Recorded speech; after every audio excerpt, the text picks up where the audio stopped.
YouTube, on the table today we have my long-awaited RDB tabletop mini review. So I put in an order for this back in February of 2016 and waited and called back around summer, nothing, then August and still nothing. They still hadn't gotten one. Mind you, I'm in Orlando, Florida, only about an hour away from Cocoa Beach where they manufacture these. Well, anyways, I waited and finally somebody on the KTOG, that's the Kel-Tec forums, for those of you that don't know, posted up that they found one of these. I believe it was like in Missouri. And they said the price was right. It was right under $1,000. I said, hell yeah, can you send me the name? They sent me the name of the guys that had it. Called them and ordered it, and sure enough, here it is. My old order, I of course canceled. Anyways, this is my RDB. It weighs in at 7 pounds unloaded. This firearm, of course, has been checked. There's no ammo at all inside of this beast of a rifle. Love this gun. Anyways. So just to go over a little bit about it, I have added just a few things to it. As you'll see on it, we have the Hollow Sun red dot, which is pretty cool. It uses a little solar panel up top here, which enables you to pretty much use this without a battery ever, as long as you have some sunlight.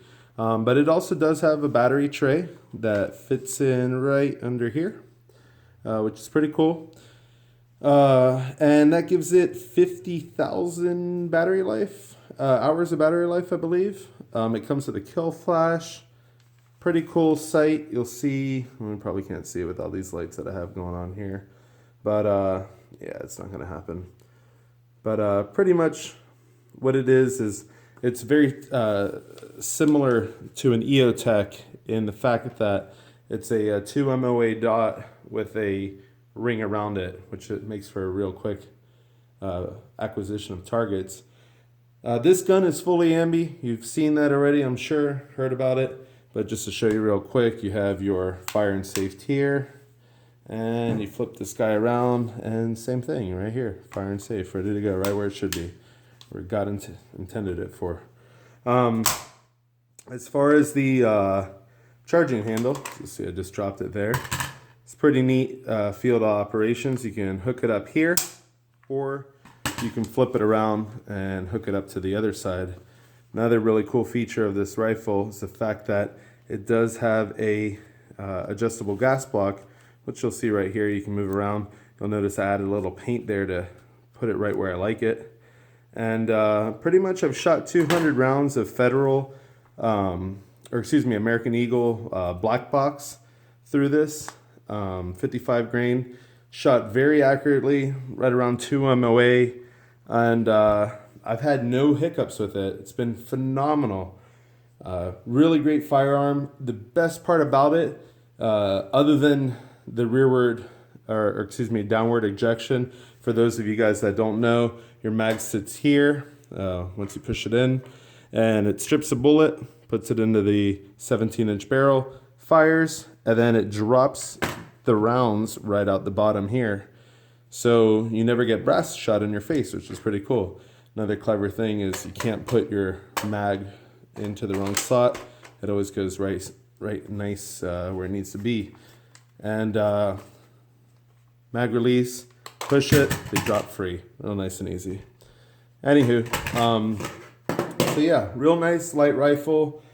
Big fan. The only thing that I've had struggle with so far, and this is just nitpicky, are the pins. It takes 1, 2, 3, and 4 push pins. 1, 2, 3, 4, yeah, push pins.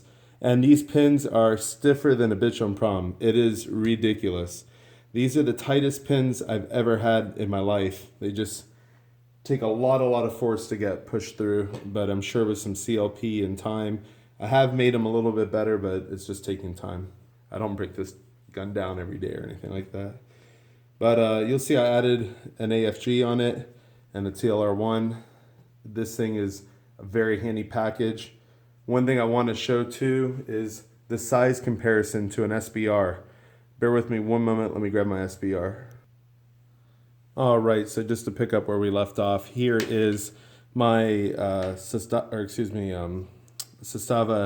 M92. This thing is awesome. This is my triangle folding SBR. Let me see if I can bring that into the camera here. Probably have to scoot this up a little bit. Excuse me, guys. There we go. So as you can see, get this sling out of the way. Christ. There we go. So as you can see, pretty much the same length. Actually, you know what? The RDB is a little shorter due to that muzzle device that I have on this AK here. This is in standard 7.62 by 39. Awesome AK, great SBR, I love it, but I will tell you, if you are in a state that does not allow you to have an SBR, or if you don't feel the need to spend that $200 to exercise your civil rights, I totally get that too, guys. This RDB is awesome. The size, you're getting a real lightweight package. They will come in about the same weight because this is all polymer. This is all very thick, hard polymer. Also, the fact that you're getting a 17-inch barrel in this guy here in the RDB gives you the additional velocity out of the 5.56, which really does heavy damage. The 7.62, obviously bigger round. I love that round, but it is only a 10-inch barrel, so longer distances can be a little troubling for some. But anyways, that's the size comparison here. I'll bring onto the table my 10.5-inch spikes so you can check that out too. Alright guys, so here you'll see my 10.5-inch spikes AR SBR as well. And I do have the butt socks lined up, and once again, pretty much spot on. I think the RDB is just a hair longer, if that. Maybe the same size. It's a little odd because this rear butt plate curves and this one's kind of concaved. Anyways, yeah, so as far as the rifles are concerned, same deal. 10.5-inch barrel in this guy, 17-inch barrel in this guy. So you're getting a lot more velocity, a lot easier to engage for their targets with a lot more lethality. As well, weight, these come in right around the same weight. I believe this one, last I weighed out with all the gear, comes in just a little over 7 pounds. So, I mean, longer barrel, bigger package, and 7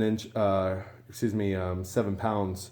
So, another awesome feature of the RDB, if you didn't know, is that it's a gas operated system, and the fact that it uses a gas piston. You can see it right here.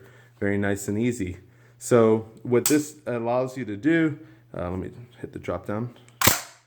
So what this allows you to do is every round you fire, you'll see that it's open air right here. Let's see if I can make this a little easier for you guys. You'll see this is all open. So the gas bleeds off immediately and all the gas comes out here, not so much in your action. Obviously every round you fire, you do get some gas and carbon that blows back through the barrel. But the majority that gets fed up here gets bled off. I have a silencer waiting in NFA jail right now. Hopefully I'll get it, I don't know, maybe by summer. Lord knows. Put it in for last summer, so we'll see. But I have been told from the reviews and just from talking to different people that this gun runs awesome suppressed. So I'm very excited about that. I love my SBRs, don't get me wrong, but this gun, I can't talk it up enough. It just seems like a really well thought out design. Everything feels good. I was very concerned about this rear mag release. I thought that I may drop the mag inadvertently by accident running around, but running around in my underwear around home playing soldier, you don't, clearing corners and stuff, joking around with it, you don't knock this out the way that I thought you may. And they've made it really easy to drop. You just pretty much, while you're firing it with your main firing hand, you can just come back and bounce that right off. Really easy. Or you can use your support hand when you're taking the mag out. You can use it to rip out, which is pretty nice. But overall, Kel-Tec hit a home run in my opinion with this guy. I'll break it down here in a second and show you what makes it tick. Just real quick, I wanted to point one thing out here. I did remove the handguard from here. Very simple operation. It just takes a simple pin here, and as you'll see, these two ridges back here, they mate right into this cross pin, which holds the barrel, I believe, into that little trunnion. But anyways, it's very hard to do on camera with this tripod between me, so I'm not going to attempt it. But anyways, just want to show you a cool thing about these pins. I think these are considered HK style pins, where you can actually pop them out all of the way, which is pretty neat. Or you can leave them captured and they won't come out unless you apply a lot of force. Like I said, these pins are stupid tight. This is the easiest one to remove. These other guys though are like freaking possible. I've tried it. I'll try to do it on camera here to see if I can get it to go. Nope, not gonna happen. I'll need to use a hammer. So bear with me one moment. I'm gonna grab a hammer and we'll knock these out real quick.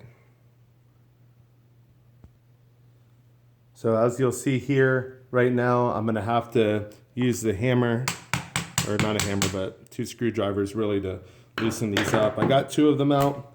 Let's see if they come out. Yep, that one's good. That one's good. And come on, baby. I got a cool little lip here, so it's a little easier to, there we go. So now we got all pins out. Hooray. All right. So let's try to get this all together. Let me take these off camera.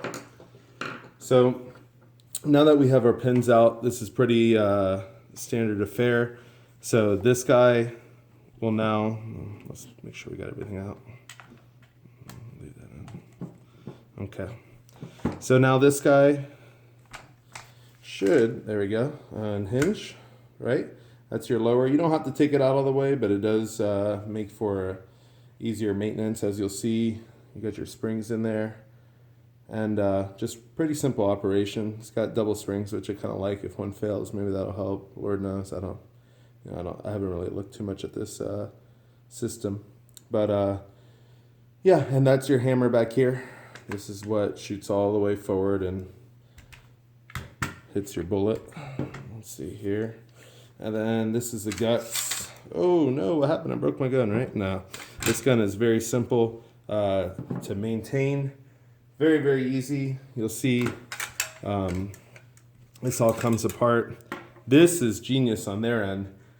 In the top receiver, they have the serial number, which of course I covered up here. And that means this is the gun, actually. So barrel kits, lower trigger guard, or different kind of lowers that they want to do, maybe a different handle, maybe a different trigger spring kit, maybe if they want to change the look of this, whatever they're going to do, that's fine. This piece of metal, which protects your face when you're shooting, this is considered the gun. So there's a lot of flexibility down the way. Obviously though, with Kel-Tec, they are very slow to come out with things. Like I said, I waited almost a year for this guy, and that was kind of pure luck with that. Who knows if they will ever come out with the kits. Here's the hoping. But just to show you real quick, pretty standard affair. Like I was saying, you have your charging system here. If you want to reverse it, it's really simple. You pull this guy out, and then you can reverse it the other way. So just put that in there like that, push that forward, and Yahtzee, you're good to go. Now we have in this system, this would be a right charging handle. I keep it on the left though, because I am a righty. It makes it a little easier to charge with the right hand for me. Your mileage may vary. Anyways, yeah, so that's pretty much it. Pretty simple system. I really like it a lot. Just to show you the barrel. It's got a nice feed, 2 nice feeding ramps in there, very AR-esque, you can probably see. And yeah, I dig it. It's a very cool system. I fell in love with the design when I saw it on the videos from SHOT Show and Military Arms channel. Shout out to Mac, great reviewer. Showed it off and I just fell in love with the design. It looked really cool. Just to go over some last bits to note, there was an issue here at the front where they weld this to hold in this captured spring rod. You'll see this is all under spring tension. There was an issue where these welds were breaking and people were losing their, or having their guns fuck up. Anyways, that's been resolved, thankfully. So there's, to my knowledge, no more problem with that. And then the other issue was with the extractor pin. So as you'll see here, the extractor is right down here. This little guy right here. And as you'll see this pin, that pin right there holds it in place. And the problem that was happening was they issued too small of a pin and it would easily come out, and as your bolt moves with that pin right here, it would shear off on here and it became a big mess. That as well has been resolved. If you have a newer RDB, you can give them a call and they'll go ahead and swap that out for you free of charge, or you go to their website, they'll do it right there. I did mine, it took like 4 days to get, very simple. This is just a dumb easy design. I love it. You can see the welds, very nice. They did take their time with this, it looks like, at least from what I'm seeing so far with it. You know, as with all things firearms, the more rounds you put down, the more you're gonna see the real story. So we'll see with time, but so far everything looks good. Like I said, I got about 200 something rounds through this gun and it ran flawless. It's the smoothest shooting gun I have out of all of my guns that I own. Very flat. There's a video, if you search around on YouTube, that Kel-Tec has like a high-speed video of this being shot, and the gun just, there's no lift with the barrel. It's just nice and flat each shot. It's awesome. And that's with the standard flash hider too. This is just a standard run-of-the-mill flash hider, nothing crazy here. And it still stays very flat. I could only imagine adding a compensator would probably even make it even better. One more thing to note too, there is a buffer back here. Not a big fan of buffers, but I do get why they would do it here. Being a bullpup, you are going to have a little bit more contact into your shoulder if that does ever hit, I guess. From my understanding, it shouldn't be hitting that too often, but whatever. And they do have a little rubber pad that they do include with their gator grip on the back, which is pretty cool. Yeah, but if you have any questions, feel free. Leave them in the comments. This video is running a little bit longer than I wanted. Yeah, I'll always be glad to answer any questions you guys may have about the system. Yeah, and do have the Magpul flip ups. These things are awesome, I will say too, before signing off here. These are all metal construction, so they do add a little bit of weight, but you know that they're not going anywhere. They are bulletproof. So I figured, you know, well, hopefully that one day this rifle will be a go-to rifle for me. Only time and rounds will tell. Once I get to maybe 1,500 or 2,000 rounds through it, I'll say it's proven itself, but we'll see. But anyways, y'all have a great day. Happy New Year. Any questions, feel free to leave them. Take care, guys. Bye-bye.